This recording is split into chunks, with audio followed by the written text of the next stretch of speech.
जैसलमेर के desert camp में सुबह सूर्योदय से पहले ही हमारी आंखें खुल गईं। कैंप से बाहर निकलने पर आसमान का अद्भुत नज़ारा देखने को मिला। हमने कुछ दूर कैंप परिसर में चहलकदमी करते हुए आसमान और सूर्योदय का लुत्फ उठाया।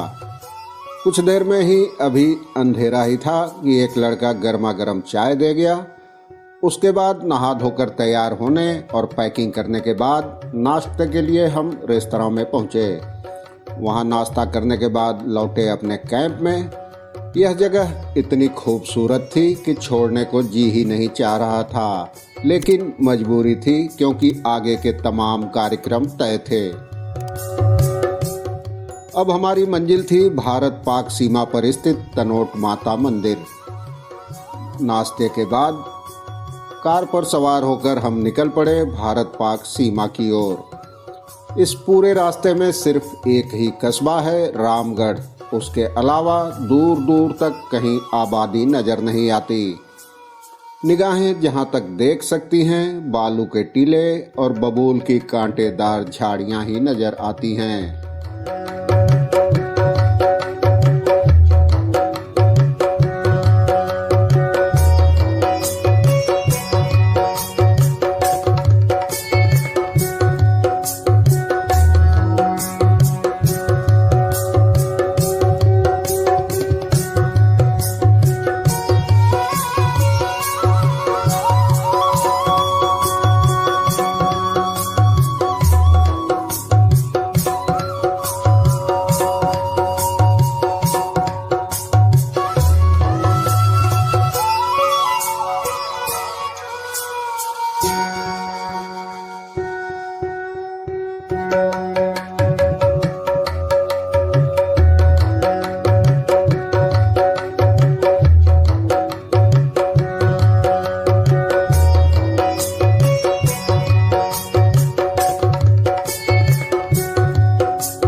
तनोट मंदिर जैसलमेर से करीब 122 किलोमीटर दूर थार रेगिस्तान में पाकिस्तान की सीमा पर बना है।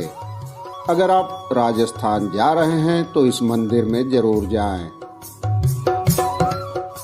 तनोट माता का मंदिर महज आध्यात्म और आस्था का केंद्र ही नहीं रहा है, अब यह पर्यटन स्थल के तौर पर भी देश विदेश में काफ़ी मशहूर हो गया है। यही वजह है कि दुर्गम इलाके में होने के बावजूद हर साल भारी तादाद में दूर दूर से लोग यहाँ पहुँचते हैं। इस मंदिर के पुजारी भी सीमा सुरक्षा बल यानी BSF के जवान ही हैं। यह मंदिर आम लोगों के साथ पाकिस्तानी सेना के फौजियों के लिए भी आस्था का केंद्र रहा है। मंदिर में देवी के दर्शन से भक्तों की सभी मनोकामनाएं पूरी होती हैं, ऐसा विश्वास है। मंदिर के देखरेख और प्रबंधन की जिम्मेदारी भी BSF के कंधों पर ही है। तनोट माता मंदिर जाने के लिए आपको सबसे पहले जैसलमेर पहुंचना होगा। वहां आप सड़क मार्ग से अपनी कार से भी जा सकते हैं और राजस्थान रोडवेज की बस से भी।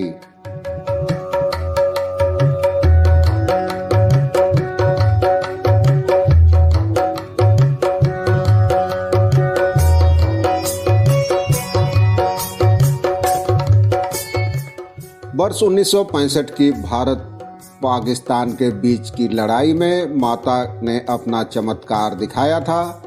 पाकिस्तानियों ने यहाँ 3000 बम गिराए थे, लेकिन मंदिर पर एक खरोंच तक नहीं आई थी।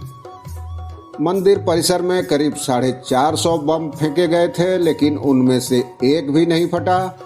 इन बमों को निष्क्रिय कर दिया गया और अब इनमें से कुछ बम मंदिर परिसर में बने एक शीशे के बॉक्स में भक्तों के दर्शन के लिए रखे हुए हैं। 1965 की लड़ाई के बाद ही इस मंदिर का जिम्मा सीमा सुरक्षा बल को सौंप दिया गया। मान्यता है कि सदियों पहले मामडिया नाम के एक चारण थे जिनकी कोई संतान नहीं थी। उन्होंने संतान की प्राप्ति के लिए हिंगलाज शक्तिपीठ की 7 बार पैदल यात्रा की थी। उसके बाद माता प्रसन्न होकर उनके सपने में आई और वरदान मांगने को कहा। माता की कृपा से चारण के घर 7 पुत्रियों और 1 पुत्र ने जन्म लिया। उन्हीं 7 पुत्रियों में से एक आवड़ ने विक्रम संवत 808 में चारण के यहाँ जन्म लिया और अपना चमत्कार दिखाना शुरू किया।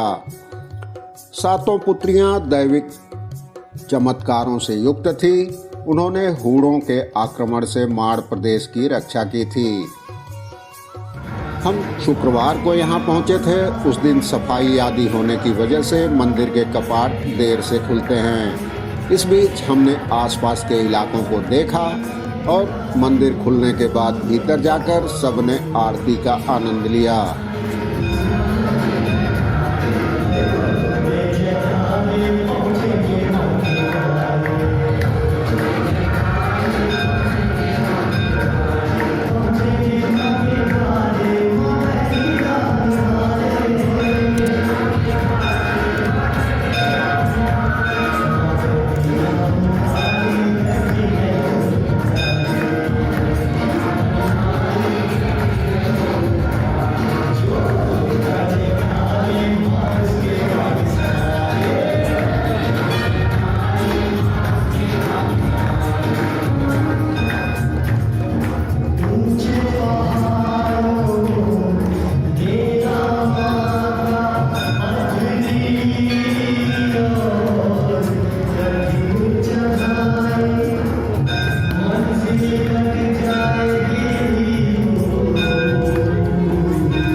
तनोट माता मंदिर में दर्शन के बाद हम निकले भारत पाकिस्तान की अंतर्राष्ट्रीय सीमा देखने।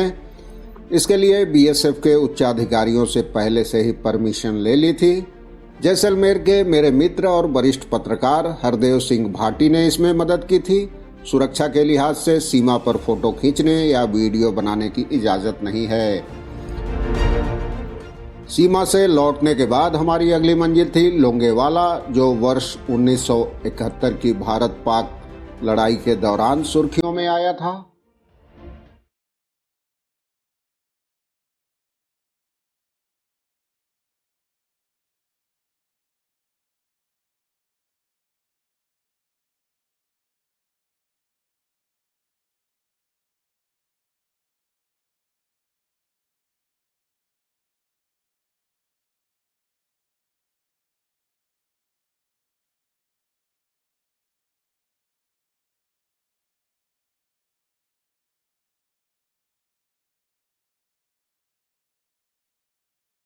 उन्नीस की लड़ाई में लोंगेवाला में भारतीय थल सेना की 23 पंजाब टुकड़ी ने पाकिस्तानी सेना की पूरी टैंक ब्रिगेड को धूल चटा दी थी। उसके करीब 2 दशक बाद बॉर्डर फिल्म में इस युद्ध का बखूबी चित्रांकन किया गया था। अब लोंगेवाला में उसकी याद में एक स्मारक बनाया गया है। आप यहाँ पाकिस्तानी टैंकों को भी देख सकते हैं। इसके साथ ही भूमिगत बंकर में 15 मिनट की एक शॉर्ट फिल्म भी देखी जा सकती है।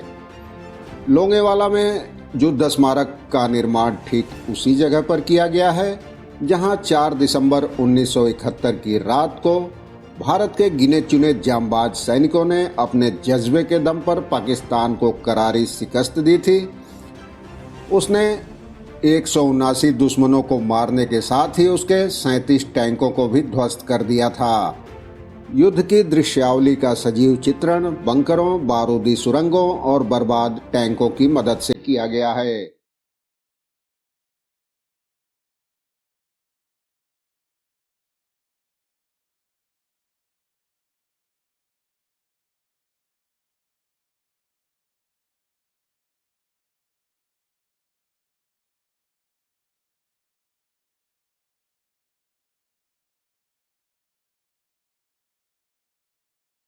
लोंगेवाला के बाद हम 1971 की लड़ाई के शहीदों को नमन करते हुए और उनकी जांबाजी को याद करते हुए लौट पड़ते हैं जैसलमेर की ओर।